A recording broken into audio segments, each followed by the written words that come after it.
निर्लज असुर, तुम जीवित रहने के योग्य ही नहीं।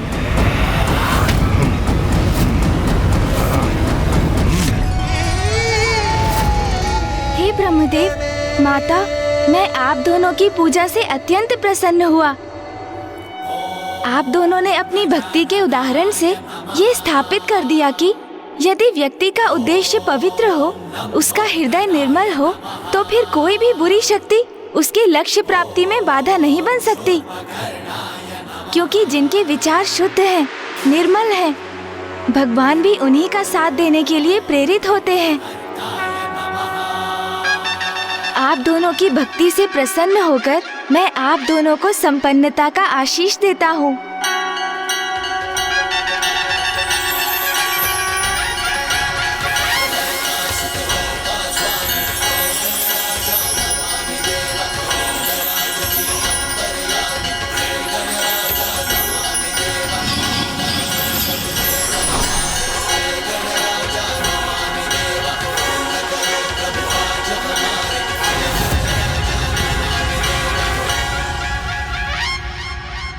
ये सभी तो मात्र सांसारिक वस्तुएं हैं। जीवन में सुख पाने के लिए इन्हें प्राप्त करना आवश्यक भी है, किंतु भोग के इन वस्तुओं से अत्यधिक मोह करना उचित नहीं। आप दोनों इनका आनंद उठाते हुए भी अपनी भक्ति और निष्ठा को सदा बचाकर रखिएगा, क्योंकि मनुष्य जीवन का परम लक्ष्य तो मोक्ष की प्राप्ति है, और जो भगवान की भक्ति से ही संभव है। मेरा आशीष सदैव आपके साथ है, किंतु मुझे अब यहाँ से प्रस्थान करना होगा माता। आप दोनों का कल्याण हो।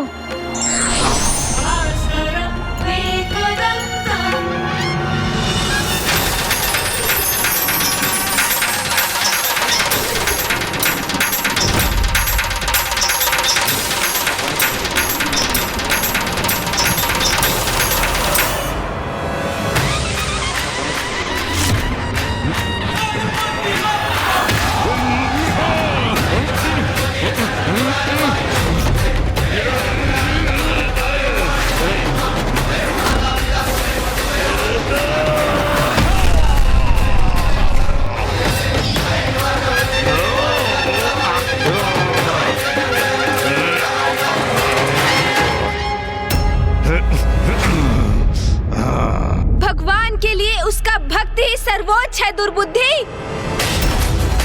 मेरे भक्तों को पीड़ा देकर तुमने बहुत बड़ा अपराध किया है, जिसका दंड अब तुम्हें अवश्य प्राप्त होगा।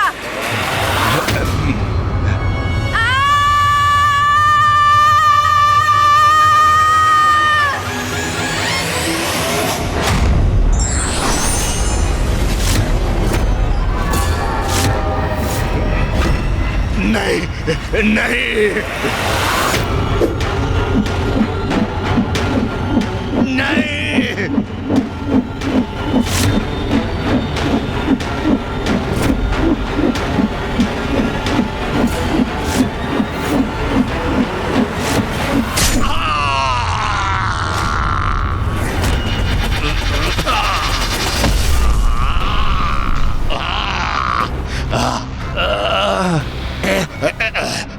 प्रथम पूज्य गणेश, अब मेरा जीवन तो मिट रहा है, किंतु अभी ये शत्रु तो नहीं मिटी है। मेरे बाद मेरा पुत्र तुमसे युद्ध करेगा, उसके पश्चात उसका पुत्र। ये युद्ध निरंतर चलता रहेगा। इस युद्ध को तुम कभी समाप्त नहीं कर सकोगे। ओम नमः शिवाय।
का क्रोध अपने चरम पर पहुंच गया है।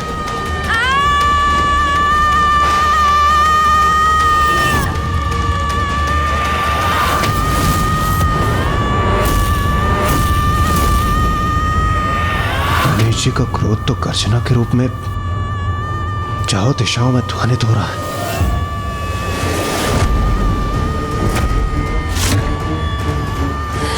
नाथ, गणेश इतना क्रोधित क्यों है? मैं विनती करती हूँ, आप वहां जाइए और गणेश को शांत करने का उपाय कीजिए।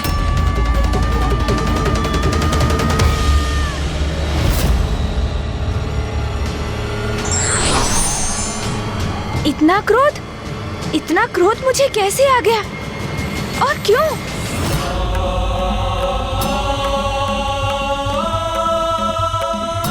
मुझे क्रोध के इस आवेग को थामना होगा। फूफा जी यहाँ हैं, वो अवश्य यहाँ शांति स्थापित कर देंगे। पुत्र गणेश, शांत हो जाओ पुत्र। इतने क्रोधित क्यों हो तुम? ओम नमः शिवाय। मैं सभी को गणेश के विरुद्ध कर दूंगा। मैं गणेश को ऐसा कृत्य करने पर विवश कर दूंगा कि सभी उसको आयुक्त महादेव पुत्र मान लें, जैसे अभी तक मैं रहा हूं।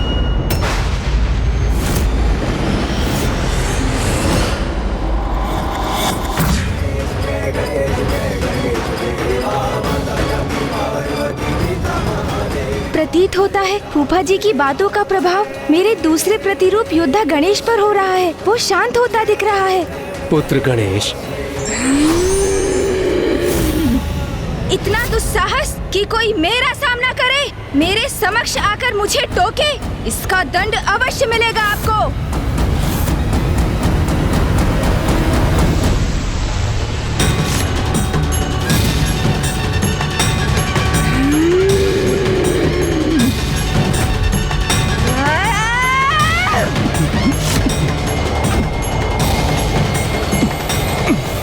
पुत्र गणेश, शांत हो जाओ पुत्र।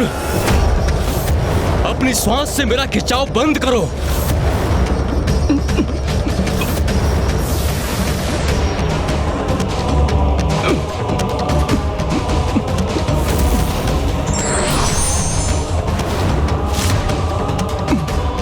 ये हो क्या रहा है? गणेश जी ब्रह्मदेव को अपने भीतर क्यों खींच रहे हैं? गणेश जी अपने विकराल योद्धा रूप में ये कैसा अनर्थ करने जा रहे हैं? सृष्टि के रचयिता हैं ब्रह्मदेव। यदि उन पर संकट आया तो समस्त सृष्टि पर संकट आएगा।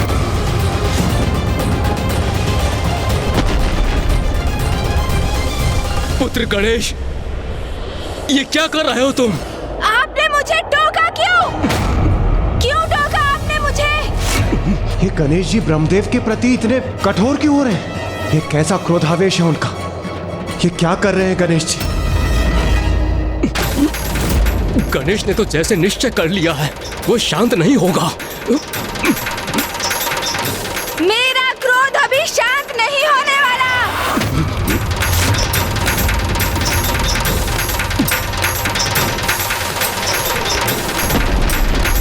गणेश रुक जाओ।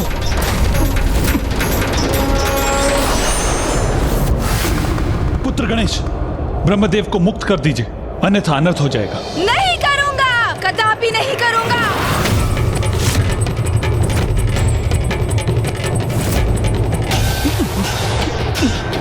रुक जाइए गणेश जी। गणेश जी शांत हो जाइए। रुक जाइए गणेश जी, रुक जाइए। गणेश जी रुक जाइए।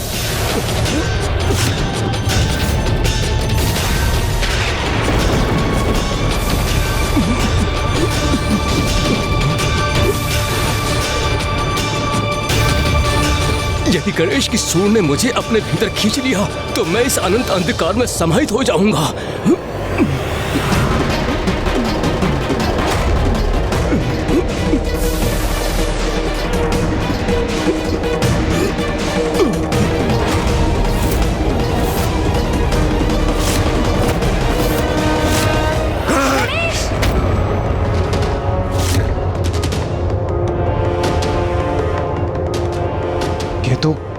ये तो गणेश जी का स्वर है, किंतु गणेश जी ने तो कुछ कहा ही नहीं। तो फिर ये स्वर किसका है?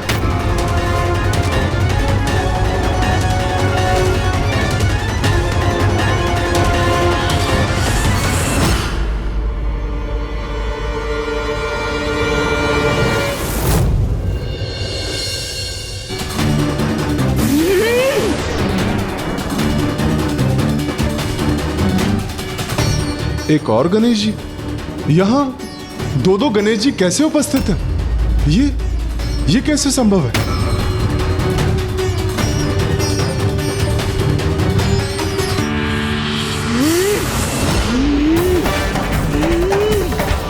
गणेश, गणेश, शांत हो जाओ। ये क्या हो गया है मुझे? क्रोध के ऐसे भीषण आवेग में क्यों बहा जा रहा हूँ मैं? नहीं, मुझे शीघ्र कुछ कर इस क्रोध के उन्माद, अन्यथा जिस किसी शक्ति के भी प्रभाव में हूँ मैं, उससे स्वयं को मुक्त होना होगा।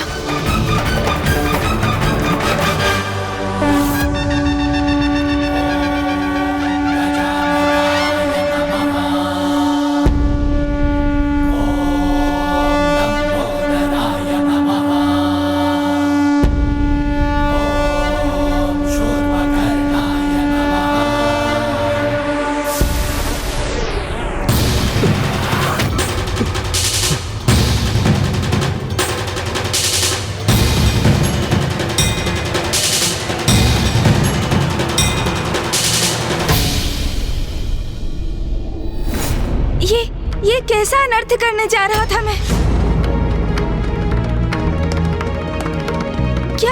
क्या हो रहा था यहाँ? फूफा जी, क्या मैंने आपको? हाँ, अपने क्रोध के आवेग में तुम फूफा जी को क्षति पहुँचाने का प्रयास कर रहे थे। मुझे क्षमा कर दीजिए फूफा जी, ज्ञात नहीं अचानक किसके प्रभाव में क्रोध के ऐसे अतिरेक में बह गया मैं। क्षमा कर दीजिए मुझे। गणेश, तत्काल अपनी वास्तविक अवस्था में आओ, अभी इसी क्षण।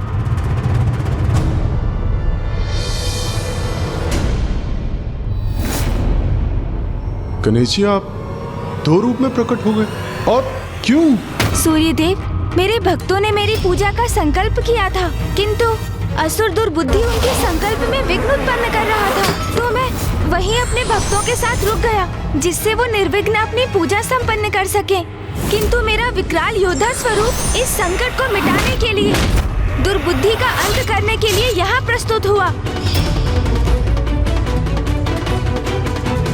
गणेश जी, आपकी लीला तो अद्भुत है। आपने एक भक्त की भक्ति का मान भी रख लिया और दुर्बुद्धि रूपी संकट का भी अंत कर दिया। धन्य है आप। यदि भगवान भक्तों की रक्षा नहीं करेंगे तो संसार में धर्म की सत्ता कैसे स्थापित होगी?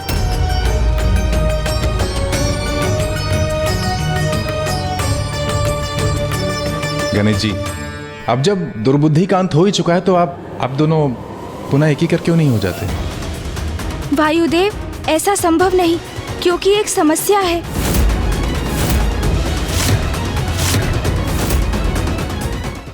गणेश जी, अब जब दुर्बुद्धि का अंत हो ही चुका है तो आप दोनों पुनः एक ही कर क्यों नहीं हो जाते? क्योंकि वायुदेव, जब तक मैं अपने क्रोध का कारण समझ नहीं लेता, तब तक मैं अपने क्रोध स्वरूप को स्वयं से विलग रखना चाहता हूँ, ताकि किसी के भी प्रभाव से मेरा क्रोध अनियंत्रित हो जाए तो मैं अपने मूल रूप से स्वयं को शांत रखकर अपने क्रोध पर नियंत्रण पाने में सक्षम रहूं। और अपने भक्तों की रक्षा करना तो हमारा प्रथम कर्तव्य है। किंतु अब ये कर्तव्य शेष है गणेश, जिसका उल्लेख अभी तुमने किया।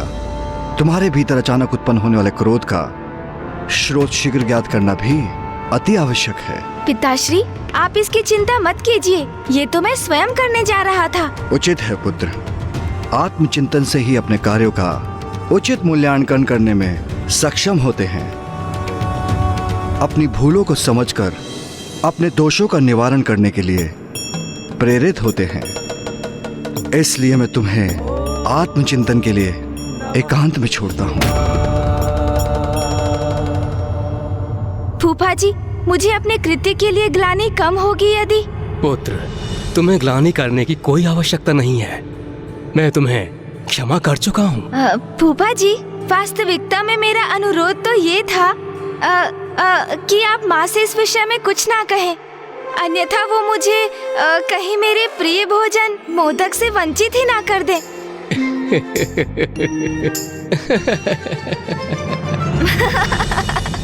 महादेव, ब्रह्मदेव, अब हमें भी चलना चाहिए। प्रणाम प्रभु। प्रणाम प्रभु।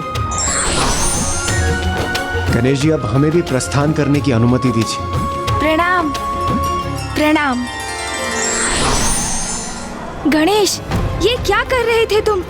क्या हो गया है तुम्हें? फूफा जी के साथ ऐसा व्यवहार क्यों किया तुमने? फूफा जी के साथ ऐसा व्यवहार क्यों किया तुमने? ये तो मैं स्वयं भी समझने में असमर्थ हूँ कि मुझ पर अचानक किसका प्रभाव छा गया था। क्रोध से कुछ भी प्राप्त नहीं होता गणेश, उसे सदा नियंत्रण में रखना चाहिए। तुम मुझे समझा रहे हो? तुम स्मरण नहीं, जब चंद्रदेव के साथ वो घटना घटित हुई थी तब कितने आवेशित हुए थे तुम? तब मैं भी तुम्हें इसी प्रकार उलाहना दे सकता था ना? मैंने अपनी इच्छा से कुछ भी नहीं किया। मेरे इस कथन पर विश्वास क्यों नहीं करते हो तुम? मुझे ज्ञात नहीं अचानक क्या हुआ था मुझे। अन्यथा क्या मैं कल्पना में भी फूफा जी को क्षति पहुंचा सकता हूँ? बोलो। हाँ, ये तो तुम सर्वथा उचित कह रहे हो। ये अपार क्रोध का चक्र तो कुछ समय से निरंतर चल रहा है, किंतु अब हमें इसके मूल में भी जाना होगा। हाँ, क्योंकि ये घटनाक्रम कहाँ जाकर थमेगा किसे ज्ञात है। कल चंद्रदेव पर तुमने क्रोध किया, आज मैं क्रोधवश फूफा जी को ही निगलने चल दिया, तो कल तुम मामा जी को अपना आहार बनाने भी पहुंच सकते हो। फिर क्रोधवश तुम इंद्रदेव, सूर्यदेव और अन्य सभी देवताओं को भी क्षति पहुंचा सकते हो। और तो और स्वयं भैया पर भी आक्रमण कर सकते हो। मैं नहीं, तुम। मैं अर्थात तुम। समझ गया, हम दोनों एक ही तो हैं। चलो इसकी चर्चा छोड़ो। ये बताओ, तुम क्या अभी भी क्रोध से प्रभावित हो? नहीं। ये क्या कर रहे हो तुम? और क्या, तुम्हारे क्रोध को जागृत करने का प्रयास कर रहा हूँ। कहो, क्रोध आया तुम्हें? अब मैं भी तुमसे वही प्रश्न करता हूँ, क्यों क्रोध आया तुम्हें? नहीं, ऐसे तो हम दोनों को ही क्रोध का आभास नहीं हुआ। तो इसका अर्थ है हमारे क्रोध के मूल में कुछ और है, और इसका रहस्य शीघ्र ज्ञात करना होगा हमें। वो तो है, किंतु ये हम कैसे ज्ञात करेंगे?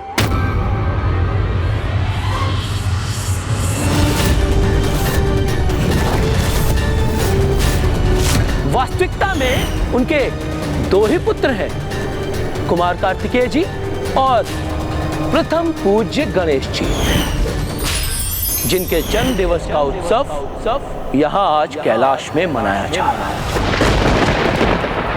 गणेश का जन्म दिवस, महादेव का प्रिय पुत्र।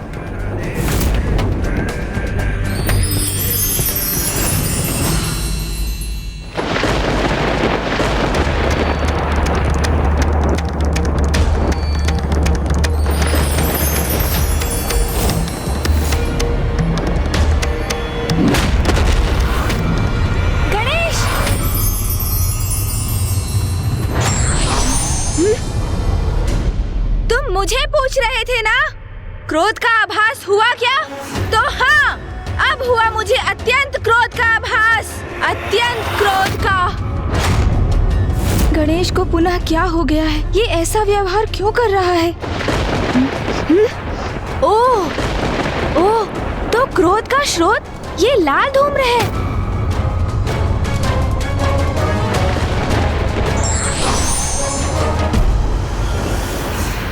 और ये धूम्र तो आकाश मार्ग से अवतरित हो रहा है, जहाँ आकाश इसके प्रभाव से रक्तवर्णीय हो गया है। जब हमें ये ज्ञात हो ही गया है, तो विलंब किस बात का? हमें यथाशीघ्र वहाँ पहुँचना चाहिए। जो भी इस क्रोध का कारण है, अब वही इसके परिणाम का भागी बनेगा। मैं तो उसे मसलने के लिए आतुर हो रहा हूँ।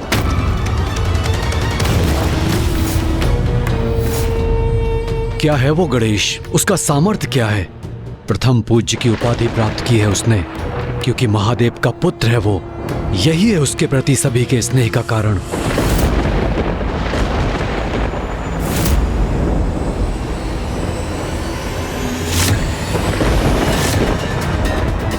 किंतु मैं भी तो महादेव पुत्र हूँ, तो मैं अपना अधिकार अवश्य लूंगा। वो सब छीन लूंगा गणेश से, जो उसे प्राप्त है। उसके पिता का स्नेह, उसका उच्च पद, देवताओं में उसका स्थान। गणेश, अभी मेरे प्रकोप से सामना कहाँ हुआ है तुम्हारा?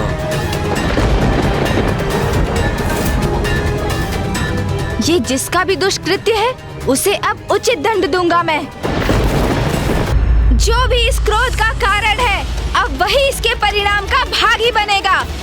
मैं तो उसे मसलने के लिए आतुर हो रहा हूँ।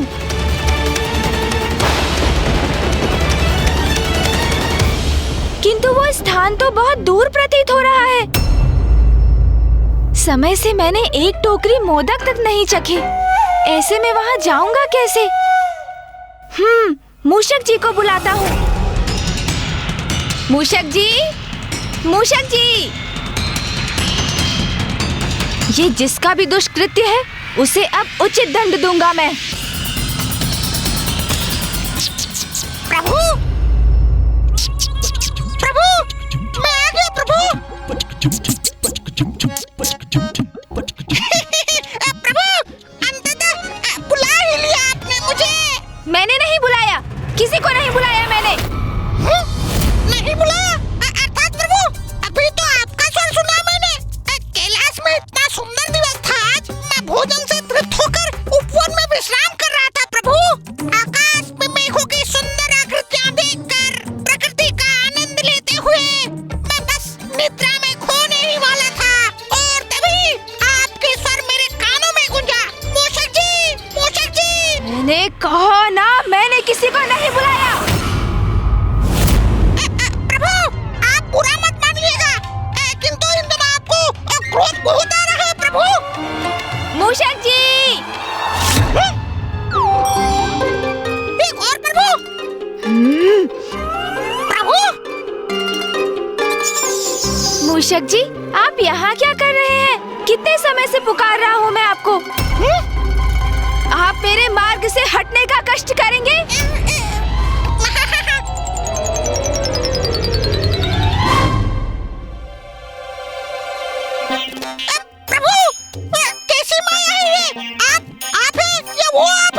मूषक जी, हम दोनों ही मैं हूँ। अब चलिए, शीघ्र हमें कहीं पहुँचना है। मैं आपको मार्ग में सब कुछ समझा दूंगा। उचित है प्रभु, जैसे आपकी आज्ञा। हाँ मूषक जी, अब शीघ्रता कीजिए। आइए प्रभु, विराजिए।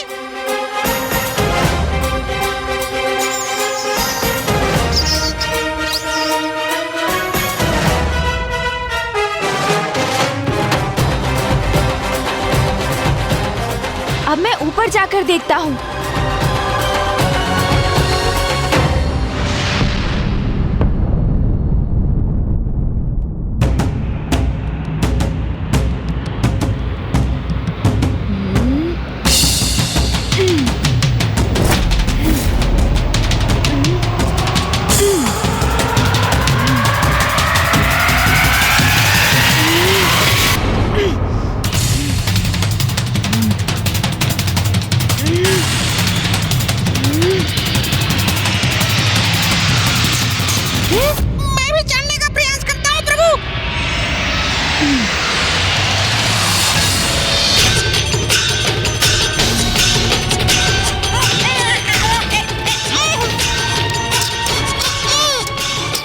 मूषक जी, प्रयास कीजिए। क्या हमारा वहाँ जाना आवश्यक है प्रभु? ये चढ़ाई चढ़ना मेरे लिए संभव नहीं। और थोड़ा बल लगाइए मूषक जी, साहस रखिए, तभी चढ़ना संभव हो पाएगा। चलिए मूषक जी, आगे बढ़िए। मूषक जी, थोड़ा और। मूषक जी, शीघ्रता कीजिए और प्रयास कीजिए। मैं अपने अन्य स्वरूप में शिखर तक पहुंच चुका हूँ। मेरे अन्य स्वरूप पर दृष्टि बनी रहे, ये अनिवार्य है। हाँ प्रभु। शीघ्रता कीजिए मूषक जी, शीघ्रता कीजिए। प्रभु, आगे बढ़िए।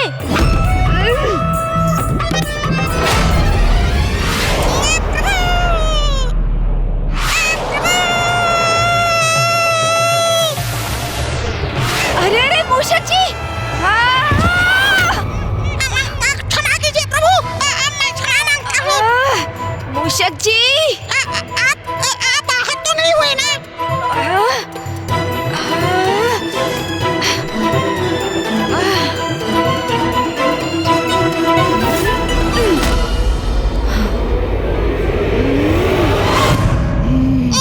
मूषक जी को उलाहना मत दो। इसमें उनका कोई दोष नहीं है। मुझे ज्ञात है कि तुम क्रोध से आवेशित हो रहे हो, किंतु मेरा सुझाव है, गहरी सांस भरकर तुम अपने क्रोध पर नियंत्रण करो।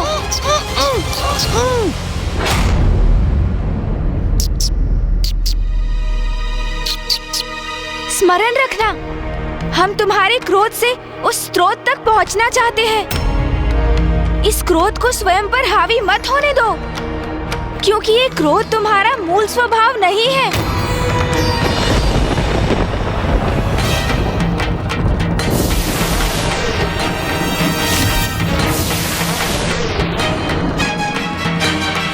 वो देखो वहाँ।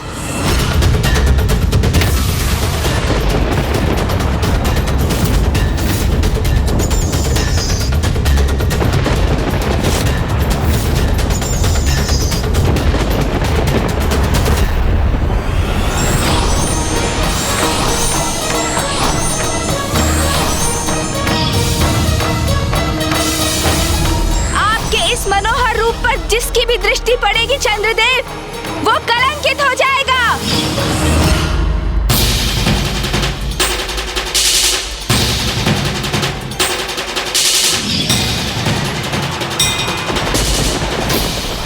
वही लाल ऊर्जा। अपने जन्म दिवस से ही मैं बार बार उत्तेजित हो उठता हूँ। हाँ, मुझे भी बड़ा विचित्र आभास हुआ, जैसे कोई बाहरी ऊर्जा मेरे भीतर प्रवेश कर रही है। प्रतीत होता है कि जो हमारे क्रोध के मूल में ऊर्जा है, हमें उसका स्रोत प्राप्त हो गया है। जो भी हो, मैं तो बस इतना चाहता हूँ कि मुझे एक ही समय पर प्रभु के इन दोनों रूपों का वाहन ना बनना पड़े। जब हम इस स्रोत तक पहुँच ही गए हैं, तो आगे बढ़कर इसका निरीक्षण भी कर लेते हैं। उचित कहा तुमने।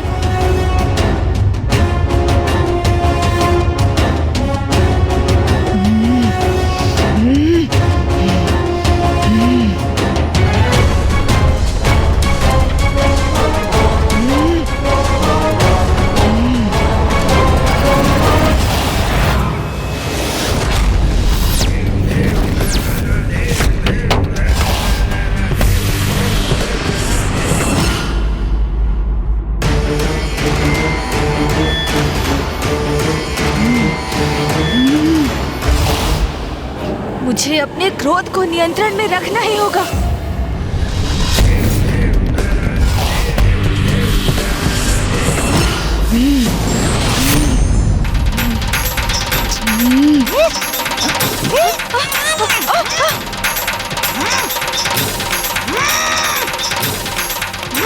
मूषक जी, क्या हुआ? अब मूषक जी कैसे उत्तेजित हो गए? मूषक जी! अरे! मूषक जी, ये क्या कर रहे हैं?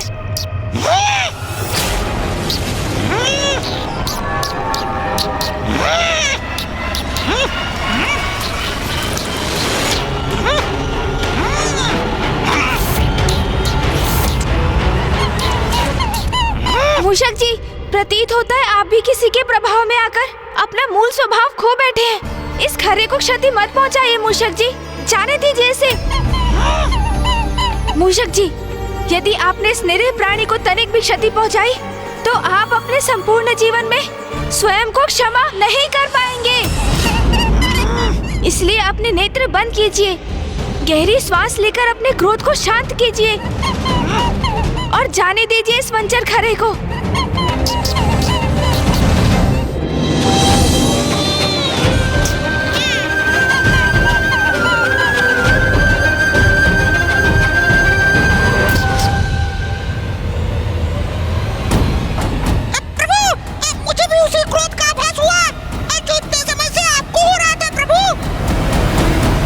मेरे विचार से तुम्हें और मूषक जी को यहीं रुकना चाहिए। ये ऊर्जा विध्वंसकारी है, इसका प्रभाव तो अब मूषक जी भी झेल चुके हैं।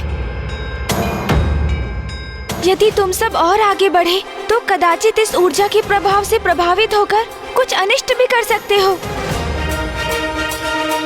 मैं ही आगे बढ़कर देखता हूँ क्या रहस्य है इसके पीछे। तब तक तुम यहीं रुको, उचित है।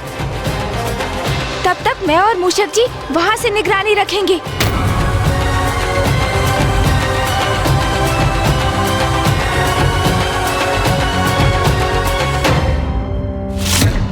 ओम नमः शिवाय।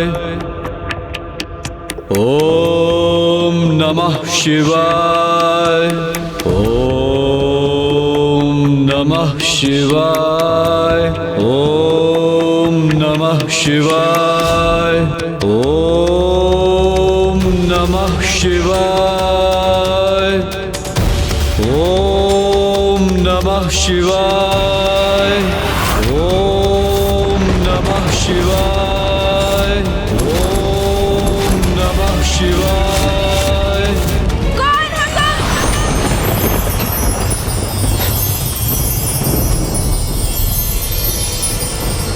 कौन हो तुम जो यहाँ आकर मेरे तप में व्यवधान डालने का दुस्साहस कर रहे हो? मैं गणेश।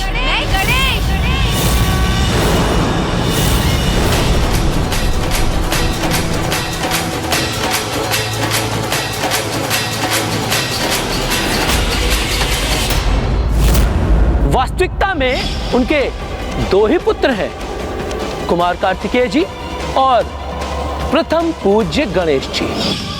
अच्छा, तो तुम हो गणेश? तुमसे पूर्व मैंने प्रश्न किया था, बताओ कौन हो तुम?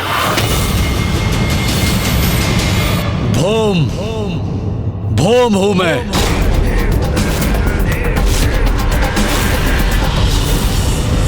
ये कौन है जिनका व्यक्तित्व एक अनोखी दिव्य दीप्ति से प्रकाशित है, जिनका रंग रूप इतना मनोहर और आकर्षक है, जिनके मुख पर क्रोध अवश्य है किंतु दुष्टता नहीं, इनकी लाल ऊर्जा के उत्पात से हम त्रस्त अवश्य हैं, किंतु इनके भीतर छिपी सकारात्मकता का भी आभास हो रहा है मुझे। इसलिए ये कोई असुर तो कदापि नहीं। तो फिर ये ऐसी विनाशकारी ऊर्जा का सृजन क्यों कर रहे हैं? महादेव पुत्र हो तुम, किंतु तुम तो तनिक भी महादेव के समान प्रतीत नहीं होते। महादेव का लंबा कद है, उनका गठीला बलिष्ठ शरीर तो उनके अति बलशाली होने का प्रतीक है। तुमसे कहीं अधिक तो मैं महादेव के समान हूँ गणेश। मेरी छोड़ो, मैं जैसा हूँ उचित हूँ, किंतु तुम तो महादेव की तपस्या करते हो, उनका नाम जपते हो और फिर ऐसी उग्र और विनाशकारी ऊर्जा का निर्माण करते हो। और तुमने अपने इस उग्र ऊर्जा का लक्ष्य मुझे किस प्रयोजन से बनाया है? तो तुम्हें मेरी इस उग्र ऊर्जा का प्रभाव हो रहा है, किंतु ये कैसे संभव है? मैं तो एक तुच्छ और साधारण तपस्वी हूँ जो महादेव का ध्यान अपनी ओर आकृष्ट करने हेतु उनकी तपस्या में लीन है। तुम तो प्रथम पूज्य गणेश हो, महादेव के प्रिय पुत्र हो, और तुम मेरी ऊर्जा से प्रभावित हो रहे हो। मुझे ऐसा क्यों आभास हो रहा है जैसे इनका कोई व्यक्तिगत द्वेष है मुझसे? देखा महादेव, मैं तो आपके प्रिय पुत्र से कहीं अधिक प्रभावी हूँ। अपनी ऊर्जा के प्रभाव में बांध लिया मैंने उसे। स्वयं को महादेव का भक्त कहते हो और इतना भी नहीं समझते कि तुम्हारी ऊर्जा कितनी हानिकारक है। देखो इस स्थान को, देखो अपने तप स्थल को देखो। प्रकृति ने जैसे इस स्थान का परित्याग कर दिया है, बंजर बन गया है ये स्थान। अपने तन से उत्सर्जित होने वाली इस ऊर्जा को यही रोक लो। ये कैलाश नहीं मेरा स्थान है। यहाँ आकर मुझे आदेश देने वाले तुम कौन होते हो? कैलाशवासी होंगे तुम्हारे स्नेही, तुम्हारे भक्त, वो सभी देवता जो तुम्हारे जन्मोत्सव का आनंद मनाते हैं, नृत्य गान करते हैं। किंतु यहाँ देखो, सर्वथा अकेले हो तुम, कोई नहीं है तुम्हारा यहाँ। इन्हें मेरे जन्मोत्सव की सूचना कैसे है? तो क्या ये स्वयं भी वहाँ गए थे? नहीं प्रभु, मैंने तो स्वयं सभी अतिथियों का स्वागत किया था। ये वहाँ होता तो मुझे अवश्य स्मरण होता प्रभु। वहां कैलाश पर होगे तुम जगत पिता महादेव और माता पार्वती के प्रिय पुत्र।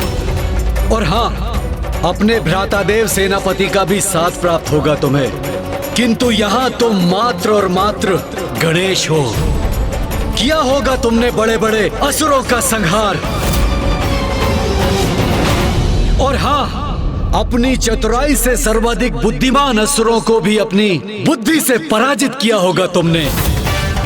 ये भी ज्ञात है मुझे कि सभी देवताओं को, यहाँ तक अपने भ्राता को भी संसार की परिक्रमा करने में अवश्य पराजित किया है तुमने, जिसके कारण तुम्हें प्रथम पूज्य होने का अधिकार प्राप्त हुआ है। किंतु यहाँ तुम्हें कोई पूजने वाला नहीं है। ये तो आपका अपमान किए जा रहे हैं। और होगे तुम नारायण और ब्रह्मदेव के चहेते। की होगी तुमने कठोर तपस्या ज्ञान प्राप्ति के लिए, और माता से पाए होंगे सभी प्रकार के शक्तिशाली अस्त्र शस्त्र। किंतु स्मरण रखना, जो मेरे शरीर से ऊर्जा प्रवाहित हो रही है वो तुम्हें भी नष्ट करने में सक्षम है। गणेश, अपने क्रोध पर नियंत्रण रखो। शांत हो जाओ। जैसे किसी बवंडर में तीव्र वायु का प्रवाह होता है, उसी प्रकार तुम्हारे भीतर प्रबल क्रोध प्रवाहित हो रहा है।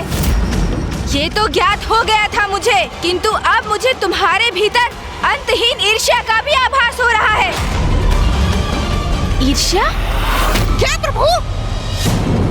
प्रभु, क्या है ये ईर्ष्या? मूषक जी, ईर्ष्या तो वो भावना है जो किसी वास्तविक अथवा काल्पनिक अभाव के बोध से उत्पन्न होती है, और जिसका आभास तभी होता है जब हम किसी से अपनी तुलना करते हैं, और हमें इस बात का क्षोभ होता है कि जो अन्य किसी को प्राप्त है और जिससे हम भी योग्य हैं, हम उससे वंचित हैं। किंतु ऐसा क्या है जो मेरे पास है और इनके पास नहीं?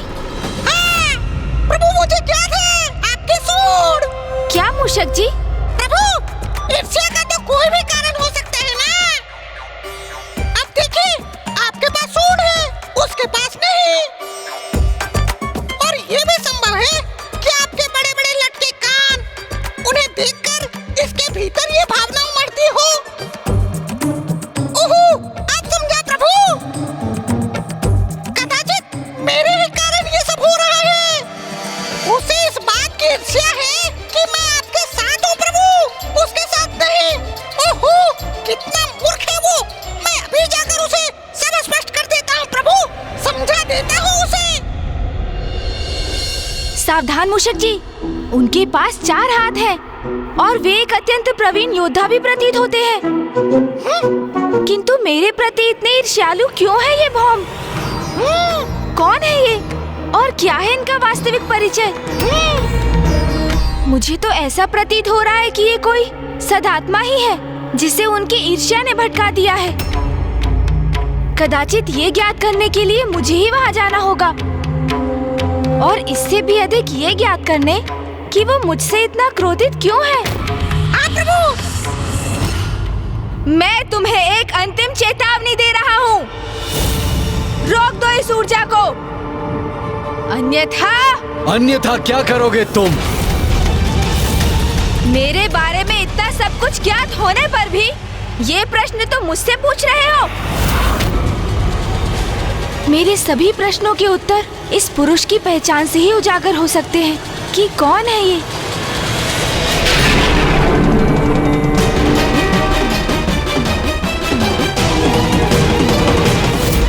मैं भूदेवी हूँ। मेरी अपनी कोई संतान नहीं। आपके श्वेत की जो बूंद मुझ पर गिरी, उसने इस बालक का रूप ले लिया। महादेव, आप उसे मेरे पुत्र के रूप में भेंट दे दीजिए। आज से तुम्हारा पुत्र कहलाएगा और तुम्हारे नाम से जुड़कर इसका नाम होगा भोम भोम। ये तो इसका मतलब है ये मेरे भ्राता है। प्रभु, कदाचित आपको इस ओर अपनी दृष्टि डालनी चाहिए। उस ओर देखिए प्रभु।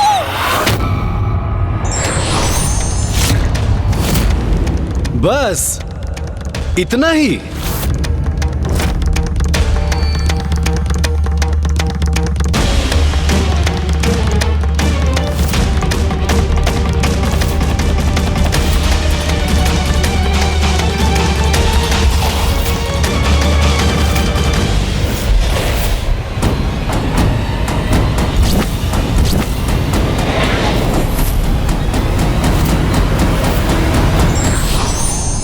प्रणाम माता भूदेवी। आपने अपनी अंतर्दृष्टि से जो देखा वो सत्य है गणेश जी। भौम महादेव का पुत्र है। अब आपको ही कुछ करना होगा, अन्यथा महादेव के 2 पुत्रों में महायुद्ध छिड़ जाएगा, घोर अनर्थ हो जाएगा। मैं तुम्हें पर्याप्त चेतावनी दे चुका हूँ भौम,